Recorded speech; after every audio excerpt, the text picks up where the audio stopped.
अदब की रोशनी में खुद को संवारा जाए, ताकि वो मुझको मोहब्बत के काबिल समझे।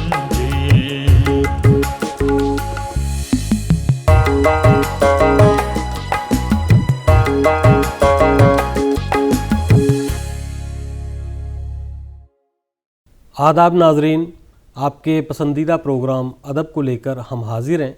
मैं हूं आपका मेज़बान डॉक्टर जितेंद्र परवाज़। जैसा कि आप जानते हैं कि हम अपने इस प्रोग्राम के तहत किसी न किसी अहम मौजू को लेकर हाजिर होते हैं, किसी न किसी अहम शख्सियत से आपकी मुलाकात भी करवाते हैं। और आज हमने जिस शायर को अपने स्टूडियो में दावत दी है वो किसी भी तारुफ के मोहताज नहीं है। उनका जो है बुलंद कद है मुशायरों की दुनिया में, वो उन्हें बहुत ही एक चाव से सुना जाता है, मकबूलियत हासिल है। मेरी मुराद है डॉक्टर नफ़स अंबालवी साहब मेरे साथ तशरीफ़ फरमा हैं।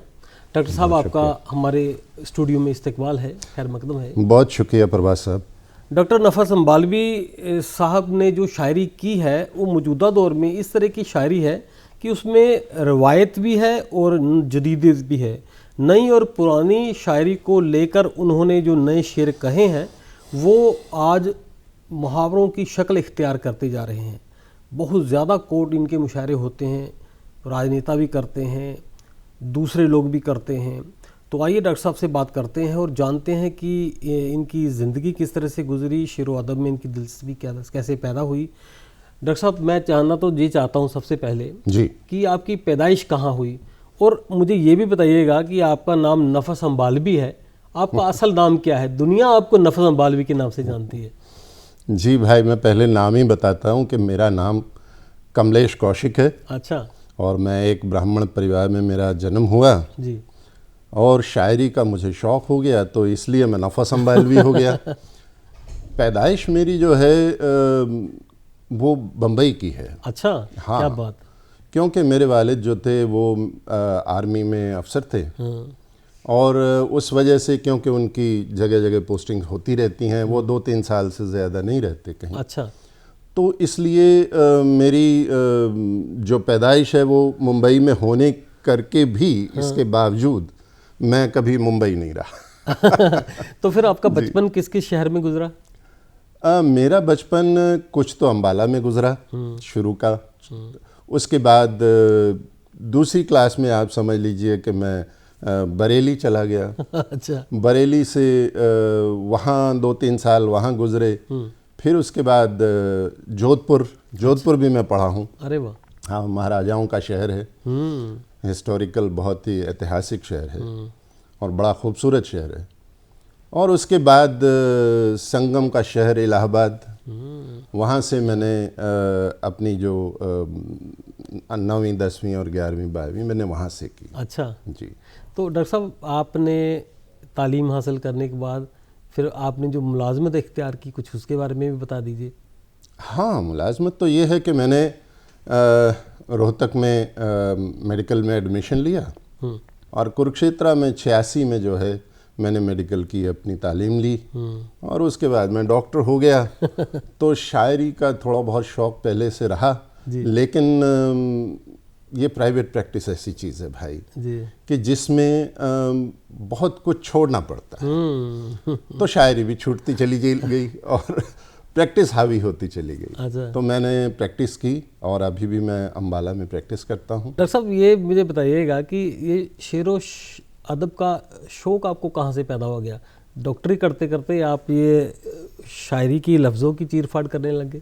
हाँ, और आपने नए नए शेर ऐसे कह दिए हैं कि वो बहुत मशहूर भी हुए हैं। हाँ, ये तो भाई आप सब लोगों की मोहब्बत है कि मैं कुछ ऐसा कह पाया कि जो आप जैसे अदीब जो हैं उसे अच्छा कहते हैं। वरना मैं तो बचपन में दरअसल मुझे गाने का शौक़ था भाई। अच्छा अच्छा। और गाना गाते गाते जैसे उम्र बढ़ती है, थोड़ा 15-16 साल में जब आते हैं बच्चे, तो मुझे गज़ल का शौक़ हो गया। अच्छा। और मैं ऐसी ऐसी गज़लें, बहादुर शाह ज़फ़र की गज़ल, हैं, तो 2 गज ज़मीन भी न मिली कुएं यार। वाह वाह वाह वाह। तो वो मैंने गाता था और मुझे लोग देखकर बड़े हैरान होते थे कि ये इतना छोटा सा बच्चा ये गज़ल कैसे गा रहा है। क्या बात। तो वहीं से मुझे लगता है गज़ल एक ऐसी चीज़ है, आप गज़ल गाइए तो आप उसमें उतर जाते हैं, डूब जाते हैं। और मुझ पर उन गज़लों का शायद असर हुआ कि मैंने बहुत ही समझिए कि 11वीं 12वीं में मैं था, तब से मैं लिखना शुरू किया।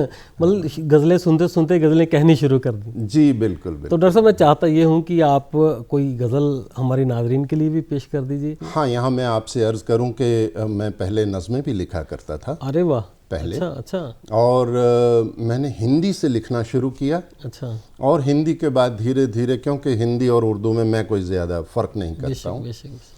और हुआ ये कि उर्दू जो थी वो उससे ज़्यादा मोहब्बत होती चली गई। देखिए, ये मेरी किताब है सराबों का सफ़र, मैं इसी से आपको पहली गज़ल आपके सामने हाजिर करता हूँ। इरशाद। मतलब यूँ है कि घर किसी का भी हो आहा। जलता नहीं देखा जाता। घर किसी का भी हो जलता नहीं देखा जाता। घर किसी का भी हो हाँ। जलता नहीं देखा जाता। हमसे चुप रह के तमाशा नहीं हाय देखा हाय जाता। हाय। वाह वाह वाह वाह वाह वाह। बहुत शुक्रिया। क्या कहने। घर किसी का भी हो जलता नहीं देखा जाता। हाँ। हमसे चुप रह के तमाशा नहीं देखा जाता। और तेरी अजमत है तू चाहे तो समंदर दे दे। वाह वाह। तेरी अजमत है तू चाहे तो समंदर दे दे। समंदर दे दे। वाह। मांगने वाले का कासा नहीं देखा हाय जाता। हाय हाय हाय। वाह वाह वाह वाह। क्या बात। बहुत मेहरबानी। वाह वाह वाह। तेरी अजमत है तू चाहे तो समंदर दे दे। क्या कहने। मांगने वाले का कासा नहीं देखा जाता। और जब से सहरा का सफ़र काट के घर लौटा हूँ, अच्छा है अच्छा है अच्छा जब से सहरा का सफ़र काट के घर लौटा हूँ, मुझसे कोई भी हो प्यासा नहीं है। ओए देखा होए होए होए। वाह वाह वाह वाह। क्या बहुत बात। शुक्रिया।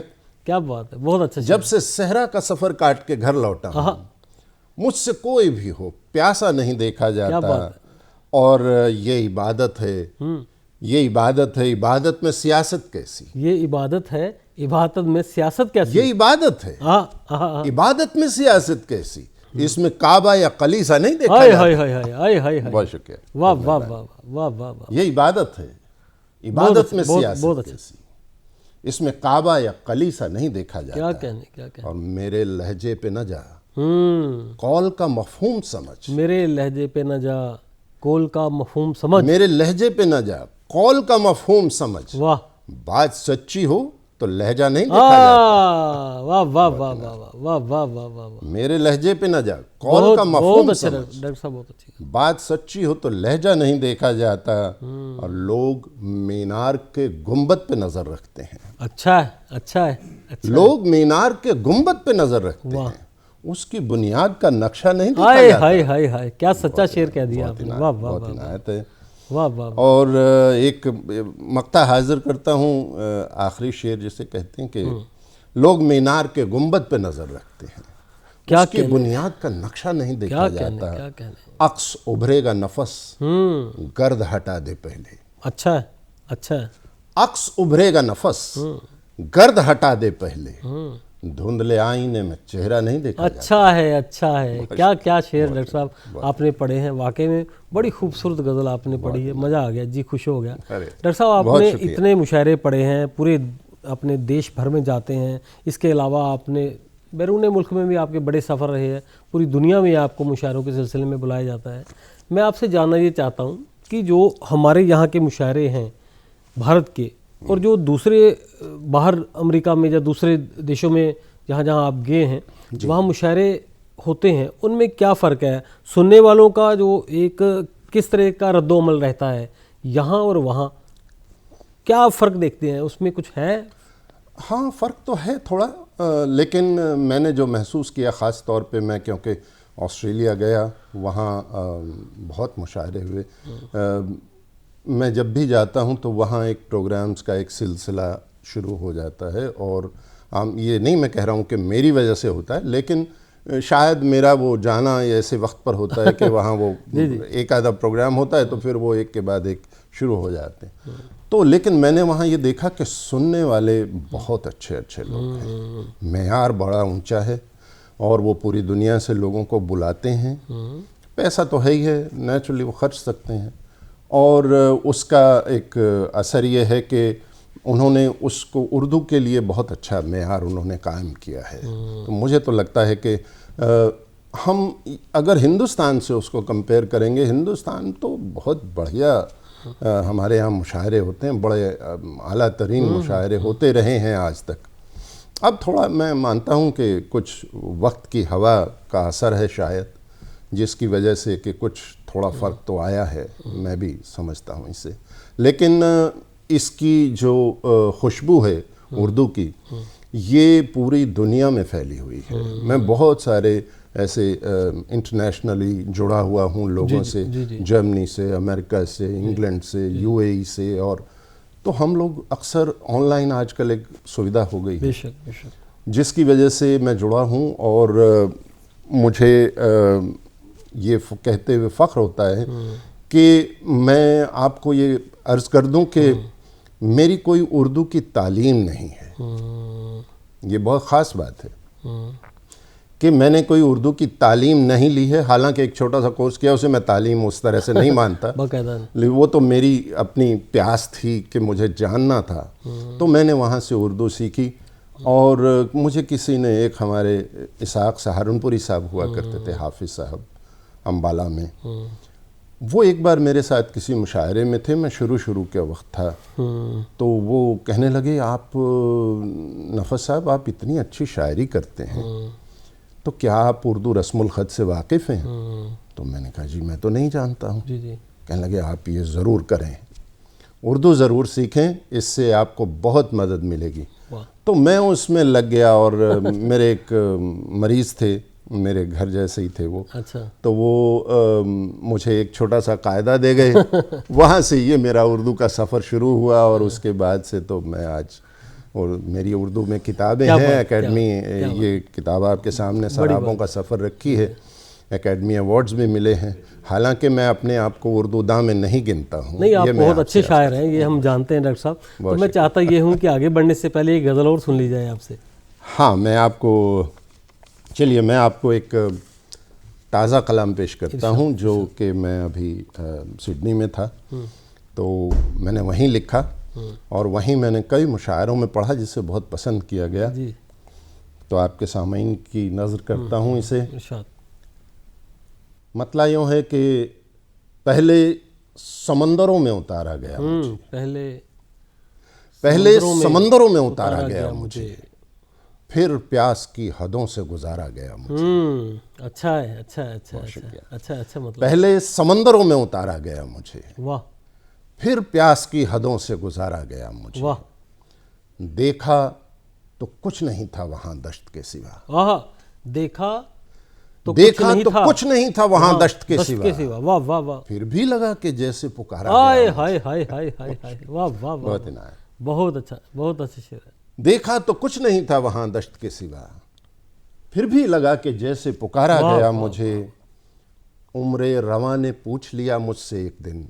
अच्छा है, अच्छा है, उम्रे रवा ने पूछ लिया मुझसे एक दिन, क्यों बेदिली के साथ गुजारा गया मुझे। वाह वाह वाह वाह, क्या बात है, वाह वाह। उम्रे रवा ने पूछ लिया मुझसे एक दिन, क्यों बेदिली के साथ गुजारा गया मुझे। और ये शेर देखिएगा कि पहले वो मेरी मौत पे खुद मुतमईन हुआ, पहले वो मेरी मौत पे खुद मुतमईन हुआ, पहले वो मेरी मौत पे खुद मुतमईन हुआ, अच्छा है, फिर दार से जमीन पे उतारा गया मुझे। वाह वाह वाह वाह वाह वाह। पहले वो मेरी मौत पे खुद मुतमईन हुआ, फिर दार से ज़मीं पे उतारा गया मुझे, और बाजी को जीतने की हवस में बिसात पर, अच्छा है, बाजी को जीतने की हवस में बिसात पर, वाह, अफसोस जानबूझ के हारा गया। हाय हाय हाय हाय हाय हाय, बहुत हाय हाय हाय, बाजी को जीतने की हवस में बिसात पर, क्या कहने,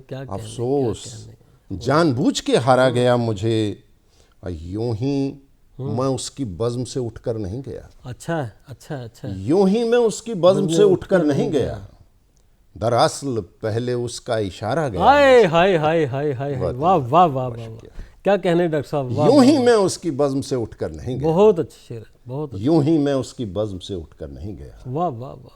दरअसल पहले उसका इशारा गया मुझे, जिंदा हूँ इसलिए कि मैं उर्दू ज़बान हूँ। वाह, जिंदा हूँ इसलिए कि मैं उर्दू ज़बान हूँ। वाह। जिंदा हूँ इसलिए कि मैं उर्दू ज़बान हूँ, वरना हर एक मकाम पे मारा गया। हाय हाय हाय हाय हाय हाय।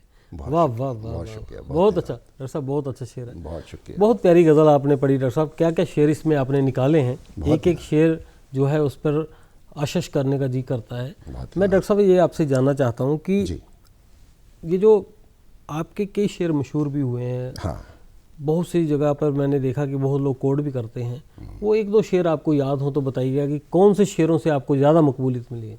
देखिए ये मेरी बड़ी खुशकिस्मती है, मैंने कभी ख़ुद को इतना बड़ा शायर नहीं माना है, लेकिन ये मेरी बड़ी खुशकिस्मती है कि हमारे देश के प्रधानमंत्री जी ने भी मेरे शेर कोट किए, और बहुत सी बड़ी बड़ी हस्तियों ने, अब उनके नाम क्या लेने, बहुत कोई सारे शेर आप लोग हैं। सुना दीजिए, बड़ा मकबूल हुआ। हाँ, वो मैं आपको दो शेर उसके सुना देता हूँ कि उसे गुमा है कि मेरी उड़ान कुछ कम है। उसे गुमा है कि मेरी उड़ान कुछ उसे कम है। गुमा है कि मेरी उड़ान कुछ कम है, मुझे यकीन है कि ये आसमान कुछ कम है। हाँ, वाह वाह वाह वाह, बहुत शुक्रिया। उसे गुमा है कि मेरी उड़ान कुछ कम वाह है, वाह वाह वाह। मुझे यकीन है कि ये आसमान कुछ कम है, और मैं रुक गया तो बदन टूटने लगा मेरा। मैं रुक गया तो बदन टूटने लगा मेरा। मैं रुक गया तो बदन टूटने लगा मेरा। वाह। अब एक सफ़र में हूँ जब से थकान कुछ ओए होए होए, वाह वाह वाह वाह वाह, बहुत अच्छा। ये शेर आपके बड़े मकबूल हुए, पार्लियामेंट में भी पिछले दिनों ये शेर कोट किए गए। ये तो काफ़ी इसका बहुत वायरल हो गया है। जी जी डॉक्टर साहब, ये मुझे बताइएगा, अब हम नए दौर में हैं इस वक्त। आपने तो एक लंबा अरसा देखा, वो भी देखा कि कैसे टेलीफोन ने सफ़र तय किया, लैंडलाइन से लेके फिर पेजर, मोबाइल 2G 3G से होती है और 5G तक आ गया है हमारे मोबाइल नेटवर्क, वीडियो कॉल और सोशल मीडिया। तो जो सोशल मीडिया है, इसका क्या फ़र्क पड़ा है ऐसे बताइएगा कि हमारी जो शायरी है इस पर, इसको शायर को मकबूल होने में इसका कोई अहम रोल हो रहा है, कोई फ़ायदा है इसका, या कोई इसके मनफी भी रुझान सामने आए, कोई नुकसान भी हुआ है? सोशल मीडिया पे जो लोग शायर रहते हैं, इतनी शायरी वहाँ लिखी जाती है, पोस्ट की जाती है, इसको आप किस नज़रिए से देखते हैं? प्रभात साहब, इनसे फ़ायदा तो ज़रूर हुआ है जो नए लिखने वाले हैं, क्योंकि वो लिखते हैं, पोस्ट कर देते हैं जी। लेकिन इसका एक बहुत बड़ा नुकसान भी अदब को हुआ है जी, कि उसमें जो जिसको हम कहते हैं कि क्वालिटी ऑफ लिटरेचर, वो गिर गया है, क्योंकि लोग अब सीखना नहीं चाहते हैं, वो सीखे सिखाए हैं और वो कहते हैं कि बस हमने कह दिया। तो यहाँ थोड़ी सी गड़बड़ हो गई है कि पहले असातिज़ा होते थे तो वो दुरुस्त कर देते थे, आपके जो गुरु हैं वो आपको देखते थे कि आपने क्या लिखा है, उसकी बारीकियां बताते थे कि उसमें क्या बारीकियां हैं, ख़याल की बारीकी क्या होती है, तगज़्ज़ुल क्या होता है, शायरी की बेसिक्स क्या हैं। लेकिन वो अब जो है उसकी लोगों में या तो इतनी प्यास नहीं है, हालांकि मैं भी इसी दुनिया में रहा और मैंने भी यहीं से सीखा, उस्ताद मेरा भी कोई नहीं है, लेकिन मैं ये मानता हूँ कि मैंने तो इसमें थोड़ा फ़ायदा ये उठाया कि मैं जहाँ भी जाता था, मैं तो आपके पास बैठूंगा, मैं आपसे भी सीख लूँगा कुछ ना कुछ।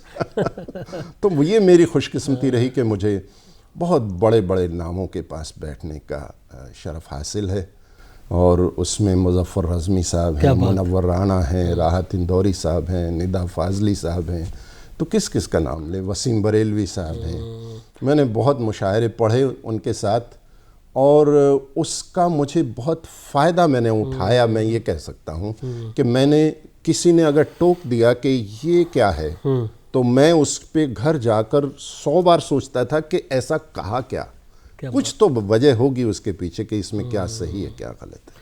तो आप मुताला जो है, अभ्यास लिखने का और पढ़ने का, इसकी वजह से आपने वोकैबुलरी इतनी हासिल कर ली कि आपको अपने पे इतना खुद इत्मीनान हो गया, खुद कॉन्फिडेंस आ गया कि आपको किसी की ज़रूरत नहीं पड़ी शेर में कोई सुधार करवाने की, आप खुद ही उसको। नहीं, ज़रूरत तो पड़ती है, सबको पड़ती है। मैं समझता हूँ कि ऐसा तो कोई शायर नहीं है जो सभी शेर बिल्कुल दुरुस्त लिखे, कहीं ना कहीं सब लोग गलती दोस्तों से करते मशवरा कर हैं, लिया लेकिन मेरे दोस्त इतने काबिल हैं, आप जैसे दोस्त हैं, तो ये मुझे मेरी खुशकिस्मती है। और उसकी वजह है कि हम दोस्तों में बैठकर जो एक चीज़ों को डिस्कस कर लेते हैं, आपस में लेन देन हो जाता है। और मश्क, जहाँ तक सवाल है, मश्क के बग़ैर शायरी नहीं हो सकती। ये एक ऐसी सिन्फ है, गज़ल ख़ास तौर पर, इसके बड़े पैरामीटर्स हैं, पैमाने बहुत हैं, इनकी बारीकियां बहुत हैं जी। उन बारीकियों में उतरना पड़ता है। वो कहते हैं कि ये आग का दरिया है और डूब के जाना, तो इसमें डूबना बहुत ज़रूरी है।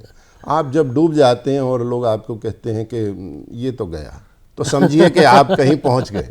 क्या बात है। अच्छा डॉक्टर साहब, आपकी 2 किताबें भी अब मंजर आम पर आ चुकी हैं, पब्लिश हो चुकी हैं जी। ये बताइए कि ये कौन कौन सी किताबें, हमारे नाज़रीन को दिखा दीजिए ज़रा। हाँ, मेरी ये सराबों का सफ़र है। ये कब पब्लिश हुई आपकी किताब? ये 2011 में पब्लिश हुई जी। और 2013 में जो है हरियाणा उर्दू एकेडमी ने अवार्ड दिया, क्या बात है। Best book of the year का। वाह, क्या तो बात है। मैं हरियाणा उर्दू एकेडमी का बहुत शुक्रगुजार हूँ। क्या बात है। और ये इसका हिंदी वर्जन है, हिंदी में देवनागरी में है। जी जी। किताब यही है। उससे पहले 2004 में ख्वाबों के साए जो है वो पहली मेरी किताब थी, लेकिन उसमें कुछ खामियां थी। तब मुझे मैं शायद उतना पुख्ता नहीं लिख पाता था। डॉक्टर साहब, मैं बात यही जानना चाह रहा हूँ आपसे कि एक दौर था कि गज़ल लिखी और किसी रिसाले में भेज दी, वहाँ छप गई, किसी अखबारात में छप जाती थी। तो जो ये रुझान ख़त्म हो गया, अब मैगज़ीनों में लोग छपते नहीं हैं, मैगज़ीन भी बहुत से ऐसे थे जो बंद हो गए। इस पर आप क्या सोचते हो? देखिए, अखबारात का जहाँ तक सवाल है, अखबारात का पहले तो एक मेयार होता था, लेकिन अब अखबारात का वो मेयार तो रहा नहीं है, ख़ास तौर पर अदबी लिहाज से। अदबी रिसालों की भी मैं बात करना चाह रहा हूँ कि मैगज़ीन जो है अदबी, और अदबी जो रिसाले हैं वो काफ़ी कोशिश कर रहे हैं। मैं कहूँगा कि वो एक जद्दोजहद में हैं, बहुत से बंद होते जा रहे हैं। हाँ, वो एक जंग लड़ रहे हैं जो बिल्कुल हवा इसके बरखिलाफ़ है अदब के। अदब तो एक बड़ी तपस्या मांगती है, बहुत आपसे काफ़ी वक्त मांगती है। आपको ये नहीं लगता कि ये जो दुनिया ने तरक्की कर ली, सोशल मीडिया आ गया, इसका भी फ़र्क पड़ा कि लोग सोचते हैं कि मैं अभी कहाँ रसाला छपेगा, 3 महीने बाद आएगा, फेसबुक पे डाल दो गज़ल, हो गया काम। तो लोग वहाँ छपना छपाना भी कम हो गया, उनको विज्ञापन भी नहीं मिलते, इसलिए वो मैगज़ीन बंद अब हो। उर्दू के रिसाले जो हैं परवाज़ साहब, वो मैं आपसे अर्ज़ करूं तो उर्दू के रिसाले आज भी उनका मेयार कायम है। और जहाँ तक गज़ल या इस तरह की तमाम सिन्फ और दूसरी भी असनाफ़ हैं, नज़्म है, उसमें वहाँ एक एडिटर बैठा होता है जो उन्हें देखता भी है। ये पहले हुआ करता था। अब उसमें ज़रा अफसोस है मुझे कि थोड़ा उसमें कमी आई है। और अब वो इतना देख नहीं पाते, उसका रिज़ल्ट उतना अच्छा नहीं है। तो क्योंकि रिसाले, अब आप देखें कि कितने लोग रिसाले पढ़ते हैं। अब वो चीज़ें भी कम हो गई हैं। मैंने अपने बचपन में बहुत रिसाले पढ़े हैं। मैं इलाहाबाद में था तो हम लोग लाइब्रेरी में जाकर पढ़ते थे, मैं स्टूडेंट था। लेकिन तब से जो है वो ही असर आया, तो वहीं से हमने थोड़ा अदब की खुशबू थोड़ी हमें महसूस हुई कि क्या चीज़ है। क्या बात। अच्छा चलिए डॉक्टर साहब, चंद शेर और पढ़ दीजिए हमारे नाज़रीन के लिए। कुछ मैं आपको अर्ज़ करता हूँ 2-4 कि शेर पढ़ दीजिए कोई। मैं एक बड़ी पुरानी गज़ल आपको सुनाता हूँ कि इसमें कुछ तजर्बात भी हैं, वो मैं आपके सामने। हर एक निगाह में हैरानियों का मंजर था। अच्छा। हर एक निगाह में हैरानियों का मंजर था। वाह। अजीब शहर की वीरानियों का मंजर वाह। था। हर एक निगाह में हैरानियों का मंजर था। अजीब शहर की वीरानियों का मंजर था। समंदरों का सफ़र था तो तशनगी कैसी। अच्छा अच्छा। समंदरों का सफ़र था तो तशनगी कैसी। अच्छा। तमाम सिमत अगर पानियों का मंजर था। वाह वाह वाह वाह वाह, बहुत शुक्रिया। समंदरों का सफ़र था तो तशनगी कैसी। क्या बात। तमाम सिमत अगर पानियों का मंजर था। वो मुस्कुरा के मिला मुद्दतों के बाद मुझे। वो मुस्कुरा के मिला मुद्दतों के बाद मुझे। वो मुस्कुरा के मिला मुद्दतों के बाद मुझे। अगरचे रुख पे पशेमानियों का मंजर। अच्छा अच्छा डॉक्टर साहब, अच्छा क्या कहने नफस साहब, वाह वो मुस्कुरा के मिला मुद्दतों के बाद मुझे, वाह वाह वाह वाह। अगरचे रुख पे पशेमानियों का मंजर था, पलट के देख रहा था मैं अपने माजी को, अच्छा अच्छा, इतिहास को पलट के देख रहा पलट के देख रहा था मैं अपने माजी को, हर एक मकाम पे नादानियों का मंजर। अच्छा है अच्छा है अच्छा है अच्छा न जाने कब वो निगाहों से हो गया जाहिर, अच्छा है अच्छा है अच्छा है। न जाने कब वो निगाहों से हो गया जाहिर, पसे निगाह जो तोगियानियों का मंजर। आए हाय हाय हाय हाय हाय, बहुत वाह शुक्रिया। वाह वाह वाह वाह। और वो कहते कहते कोई बात रह गया मुझसे, अच्छा है, वो कहते कहते कोई बात रह गया वो मुझसे। कहते कहते कोई बात रह गया मुझसे, उधर भी गोया परेशानियों का मंजर था। अच्छा है अच्छा है अच्छा अच्छा, वाह वाह वाह वाह बहुत शुक्रिया। वो कहते कहते कोई बात रह गया मुझसे, वाह वाह वाह। उधर भी गोया परेशानियों का मंजर था, नजर उठा के मुसलसल वो देखता कैसे, अच्छा है, नजर उठा के मुसलसल वो देखता कैसे, मेरी जबीं पे जो ताबानियों का मंजर था। वाह वाह वाह वाह वाह वाह वाह वाह। बहुत शुक्रिया। बहुत शुक्रिया डॉक्टर साहब, आपने इतनी प्यारी गज़ल पढ़ी है और आप हमारे स्टूडियो में तशरीफ़ लेके आए, इतनी अच्छी गुफ्तगू आपने की, आपके बारे में बहुत सा जानने को मिल रहा, जी वो चाह रहा था आपको सुने भी, तो वो भी एक, लेकिन फिर भी एक तशनगी रह गई है क्योंकि हमारे पास वक्त इतना ही था कि हम इसमें इतनी बात समेट पाएँ। आइंदा फिर आपको मैं बहुत शुक्रगुजार हूँ ज़हमत देंगे। नाजरीन, डॉक्टर नफस अम्बालवी साहब को आप देख रहे थे कि किस तरह से उन्होंने अपना सफ़र तय किया। आइंदा फिर किसी शख्सियत को लेकर आपके रूबरू होंगे, तब तक के लिए इजाज़त दीजिए, आदाब।